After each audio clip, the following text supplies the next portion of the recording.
தனுஷ் நடித்து இயக்கும் ராயன் வெற்றி நடை போடுகிறது.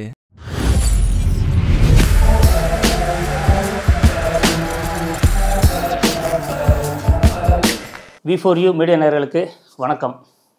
இன்றைக்கி தங்கலான் திரைப்படத்தை பற்றி பார்க்க இருக்கோம். தங்கலான் திரைப்படம் கிட்டத்தட்ட ஒரு 5-6 வருஷ கடுமையான முயற்சி போராட்டம் அப்படின்னு சொல்லலாம். மிக சிரமப்பட்டு ரொம்ப ரிஸ்க் எடுத்து இந்த படம் தயாரிக்கப்பட்டிருக்கு. இந்த படத்தை ஸ்டுடியோ கிரீன் சார்பாக ஞானவல் சார் தயாரிக்க பா ரஞ்சித் எழுதி இயக்கியிருக்காரு. கிஷோர் குமார் ஒளிப்பதிவு பண்ணியிருக்காரு. செல்வா எடிட் பண்ணியிருக்காரு. ஜி பிரகாஷ் இசையமைச்சிருக்காங்க. சியான் விக்ரம், பார்வதி, மாளவிகா மேனன், முத்துக்குமார், ஹரிஷ் கிருஷ்ணன், பசுபதி இன்னும் சில நடிச்சிருக்காங்க. இந்த படத்தோட ஒன்லைன் அப்படின்னு பார்த்தீங்கன்னா, பழங்குடியின மக்கள் 1800 அந்த மாதிரி காலகட்டத்தை காமிக்கப்படுறாங்க. அதாவது இன்னொரு விஷயம் என்ன கேட்டிங்கன்னா, இந்த படம் வந்து சோழர் காலம், முகலாயர் காலம், பிரிட்டிஷ் காலம், இவங்க எல்லாமே பார்த்தீங்கன்னா ஒரு தங்க தேடுதல் வேட்டையில் தொடர்ந்து பயணித்து விட்டு இருக்காங்க அப்படிங்கிறது ஒரு கற்பனை கதை அப்படிங்கிறதையும் சொல்லிடுறாங்க. கற்பனை கதை என்பதனால நம்ம எந்த ஒரு படத்தில் ஒரு குற்றச்சாட்டு எதுவும் நம்ம சொல்ல முடியாத அளவுக்கு அதை முன்னாடியே நமக்கு தெளிவுபடுத்திடுறாங்க. ஸோ அந்த பழங்குடி மக்களை வச்சு அந்த இதெல்லாம் எடுக்கணும் அப்படிங்கிறது தான் கதை. அந்த பழங்குடி மக்கள் சொந்த நிலத்தை வந்து அந்த ஜமீன்தார் வந்து இவங்களை வந்து எப்படி சொல்கிறது, பணம் கொடுத்து ஒரு வழியாக மிரட்டி எழுதி வாங்கிற அபகரிச்சாரு, கையாடர் பண்ணிடுற அப்படியே சொல்லிடலாம். ஸோ இவங்க சொந்த நிலத்தை அவங்ககிட்ட விற்றுட்டு அவங்க நிலத்திலே அவங்க அடிமையாக வாழ்கிற ஒரு சூழ்நிலை இருக்குது. இந்த மாதிரி சூழ்நிலை ஒரு வெள்ளைக்காரத்துறை வந்து அந்த தங்கல் தேடுதல் வேட்டைக்காண்டி சியான் விக்ரமோட அவங்க சகாக்களை நாடி அந்த தேடும் பணியில் தொடர்றாங்க. இவங்க வந்து தங்கத்தை எடுத்தாங்களா, என்னென்ன பிரச்சனை அப்படிங்கிறத மீதி கதை. இது வந்து ஏற்கனவே சொன்னாங்க ஒரு 5 ஆண்டு ஒரு 1000 வருஷமாக அந்த தங்கம் தேடுதல் வேட்டை தொடர்ந்து பண்ணிகிட்ருக்காங்க. செஞ்சவங்களும் அந்த பாதி விட்டுட்டு போகிறதுல இவங்க வந்து தொடர்ற மாதிரி தான் சொல்லியிருக்காங்க. சியான் விக்ரம் மிக சிறப்பாக நடிச்சிருக்காரு. இந்த மாதிரி கூடுதல் அதாவது தன்னை உடலை வருத்தி ரொம்ப மெனக்கடுறதுல வந்து பார்த்திங்கன்னா சிவாஜி சார் பண்ணிட்டு இருந்தார். அதுக்கப்புறம் கமல் சார் பண்ணிட்டு இருந்தார். இப்போ விக்ரம் பண்ணுறார் அப்படிங்கிறது தான் ஒரு கூடுதலான தகவல். இவருக்கு ஏற்கனவே பிதாமகன் படத்துக்காண்டி தேசிய விருது வாங்கியிருக்காரு.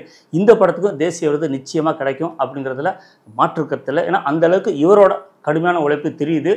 அதுக்காண்டி ரொம்ப உடலை வருத்தி மெனக்கட்டிருக்காரு அப்படிங்கிற பதிவும் சொல்லி ஆகணும். பார்வதி அவங்க பார்த்திங்கன்னா இந்த படத்தில் வந்து கணவனோட ஒரு ஊழல் காட்சி சொல்லுவாங்களே, அந்த மாதிரி காட்சியில் வந்து ஒரு லெவலுக்கு மேலே நடிச்சிருப்பாங்க. அது வந்து பார்வையாளருக்கு வந்து ஒரு என்ன சொல்லுவாங்க, ஒரு விரசம் இல்லாமல் ரசிக்கிற மாதிரி இருக்குது. அதை தாண்டி இந்த பழங்குடியினர் வந்து ஜாக்கெட்டே போடாமல் இருப்பாங்க. ஸோ அது முதல்ல ஒரு ஜாக்கெட்டை வாங்கி கொடுக்கும்போது அந்த காட்சியில் இவங்க வெக்கம் நாணம் வெளிப்படுத்துகிற விதங்கள் வந்து பார்த்திங்கன்னா ரொம்ப ரசிக்கிற மாதிரி இருக்கும். கிளைமேக்ஸில் வந்து அந்த வெள்ளைக்காரன் ஏமாற்றிட்டானே அப்படிங்கிற அதோட ஆத்திரத்தை வந்து பார்வதி அவ்வளோ அழகாக வெளிப்படுத்திடுவாங்க. மாளவிகா மேனன் வந்து அந்த ஒரு பேய் கேரக்டரில் வர்றாங்க. அதில் வந்து சும்மையிலே மிரட்டுறாங்க. அவங்க சத்தம் அந்த இதெல்லாம் பார்த்திங்கன்னா அந்த எஃபெக்டெல்லாம் பார்த்திங்கன்னா ரொம்ப அழகாக இருக்குது. இந்த படத்தில் வந்து அந்த பழங்குடியின மக்கள்லேயே நம்ம கொஞ்சம் உயர்ந்தவங்க அப்படிங்கிறத கொஞ்சம் தன்னை அடையாளப்படுத்தி நாமம் போட்டு பூணூல் போட்டு இவங்களுக்குன்னு ஒரு கோஷ்டியை சேர்த்து நம்ம மாட்டுக்கறி திங்கக்கூடாது, தினந்தோறும் பெருமாளை வணங்கணும் அப்படிங்கிற மாதிரி சொல்லி இவங்க பிரிவிலே ஒரு ஜனத்தை பிரிக்கிற மாதிரி ஒரு விஷயம் சொல்கிறாரு. ஒரு வெள்ளைக்காரனுக்கு வந்து மொழி மாற்றத்துக்காண்டி ஒருத்தர் நடிச்சிருப்பார், பிராமணர் நடிச்சிருப்பார். அவர் வந்து ஏன்டா பூணூல் போட்டு அதுக்குண்டான மரியாதையை கெடுக்குறீங்க அப்படிங்கிற சொல்கிற காட்சியாக இருக்கட்டும், இந்த மாதிரி பழங்குடி மக்கள் பூணூல் போடுறத அவர் விரும்பலைங்கிற காட்சியாக இருக்கட்டும், இது வந்து பா ரஞ்சித்தோட ஒரு மன குமுறலாக பார்க்க முடியுது. ஏன்னா பா ரஞ்சித் எப்போவுமே ஒடுக்கப்பட்ட மக்களுக்காண்டி ஒரு குரல் கொடுக்குறவரா அவர் ஒவ்வொரு இடத்துலையும் அவர் தன்னை பதிவுபடுத்திட்டு வர்றாரு. இதுவுமே பார்த்திங்கன்னா ஒரு தமிழர்கள் அல்லாத ஒரு ஒடுக்கப்பட்டவனின் குரலை எப்படியெல்லாம் அந்த காலத்தில் வந்து அபகரித்து அவங்கள எப்படியெல்லாம் கையாடர் பண்ணி எவ்வளோ கொடுமைப்படுத்தியிருக்காங்க அப்படிங்கிற ஒரு பதிவை சொல்கிறாரு. பா ரஞ்சித் படத்தில் இதெல்லாம் இருக்கும் அப்படிங்கிறது நம்ம எதிர்பார்த்தவொன்று தான். அந்த எதிர்பார்த்ததை கொஞ்சம் மேலேயே சொல்லியிருக்காரு அப்படிங்கிறதும் ஒரு தகவல். மற்றபடி படம் மிக ரொம்ப சிறப்பாக வந்திருக்கு. இந்த படம் வந்து சில பேர் புரியலை அப்படி இப்படின்னு சொன்னால் கூட கதையை வந்து உன்னிப்பாக கவனித்தா ரொம்ப அழகாக புரியுது. இந்த படத்தில் வந்து எல்லாரோட தொழில்நுட்ப கலைஞர் மிகப்பெரிய பங்கு இருக்குது. ஆர்ட் டைரக்டருக்கு வந்து ஒரு கூடுதலாக கவனம். ஏன்னா வந்து பார்த்திங்கன்னா 1800 அந்த பழங்காலம் இதெல்லாம் காட்டும்போது அந்த ஃபாரஸ்ட்டு அந்த மணல் சுழல் சொல்லுவாங்க, சூறாவளி காற்றுல ஒரு மணல் புயல்லாம் பார்த்திங்கன்னா ஒரு படத்தில் வந்து 3-4 இடத்துல வருது. அதெல்லாம் பார்த்திங்கன்னா ரொம்ப அருமையாக இருக்கும். ஏன்னா தமிழ் சினிமாவில் வந்து எப்பாவது ஒரு சில படங்களில் தான் இந்த மாதிரி காட்சிகள் வரும். நம்ம எல்லா படத்தில் பார்க்குற மாதிரி சண்டை காட்சியோ ஒரு குத்துப்பாட்டு அந்த மாதிரியெல்லாம் எல்லா படத்திலும் வர்றதை நம்ம பார்த்துருக்கோம். ஆனால் இந்த மாதிரி காட்சிகள் வந்து தமிழ் படத்துங்கள் வந்து சில இடத்துல தான் வருது. அது வந்து அவ்வளோ எளிதாக ஒரு சிஜி காட்சியிலலாம் பண்ண முடியாது. ரியலாக அதுக்கு சில செட்டப் வச்சு தான் செய்யணும். சில இடத்துல இயற்கையாக அமையும், சில இடத்துல இவங்க செட்டப் வச்சு செய்யணும். பட் இந்த படத்தில் இயற்கையாக அமைஞ்சிருக்கு தான் சொல்ல முடியும். டிராஃபிக் காட்சி எல்லாம் நமக்கு வந்து அந்தளவுக்கு பெருசாக தெரியாத அளவுக்கு அதை ரொம்ப நேச்சுரலாக ரொம்ப நேர்த்தியாக பண்ணியிருக்காங்க. சவுண்ட் எஃபெக்ட்லாம் லைவில் பண்ணியிருக்க போல் தெரியுறாங்க. சத்தம் ரொம்ப அதிகமாக இருக்குது நிறைய இடத்துல. படத்துக்கு வந்து இசை வந்து மிகப்பெரிய பலமாக இருக்குது. ஏன்னா அந்த காலத்தில் இசைக்கும் சரி, நவீன காலத்துக்கும் சரி, ஜிவி பிரகாஷ் வந்து ரொம்ப கூடுதல் மெனக்கெடுதல் செய்திருக்காரு அப்படிங்கிறது அதோட ஒர்க்கை பார்க்கும்போதே தெரியுது. பாடல்கள் வந்து மிகப்பெரிய பலம் படத்துக்கு. ஏன்னா பாடல்கள் வந்து ஒவ்வொரு பாட்டும் வந்து நம்ம கைதட்டி ரசிக்கிற மாதிரி, தேட்டரில் எழுந்து ஆடுற மாதிரி தான் பாட்டெல்லாம் இருக்குது. தெம்மாங்க பாட்டு சொல்லுவாங்க, இதை இப்போ குத்து பாட்டு சொல்கிறோம், அப்போ வந்து தெம்மாங்க பாட்டு சொல்லுவாங்க.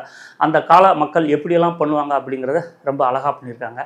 பசுபதியோட உரையாடல் சொல்லாடல் வந்து நம்ம ரசிக்கிற மாதிரி இருக்கும். அது ஒரு மாதிரியாக, அதாவது எப்படி சொல்கிறது, ரொம்ப ஒரு ஒடுக்கப்பட்ட மக்கள் அவங்களோட சொல்லாடல் ஒரு அடைமொழி வழக்க சொல் இருக்கும்போது அதை மீறி இவர் வந்து அந்த மக்களுக்கு மாறுபட்டு சொல்லும்போது இவர் ஒரு ஸ்டைலில் மக்களை பேசுவார். அந்த பேச்செல்லாம் ரொம்ப ரசிக்கிற மாதிரி இருக்குது. மொத்தத்தில் அனைவரோட கூட்டு முயற்சியும் மிகப்பெரிய வெற்றி படமாக இந்த படம் வந்திருக்கு. இவங்கள் திறமை, கடுமையான உழைப்பு, பல வருட போராட்டம் அதுக்கு வந்து நிச்சயமான பலனை தரும் அப்படிங்கிறத நான் உறுதியாக நம்புகிறேன். ஒரு சினிமா ரீசனாக என் பார்வையில் வந்து மக்களுக்கு இந்த படம் பிடிக்கும் அப்படி நம்புகிறேன். ஒரு வெற்றி நம்மளை போராமைப்படுபவர்களுக்கு ஆத்திரப்படுத்தும், நம்மை நேசிக்கிறவர்களுக்கு சந்தோஷப்படுத்தும், நம்மளை தாழ்வாக நினைத்தவர்களை ஆச்சரியப்படுத்தும். நிச்சயமாக இந்த படம் வந்து எல்லாரையும் ஆச்சரியப்படுத்தும், ஆனந்தப்படுத்தும்.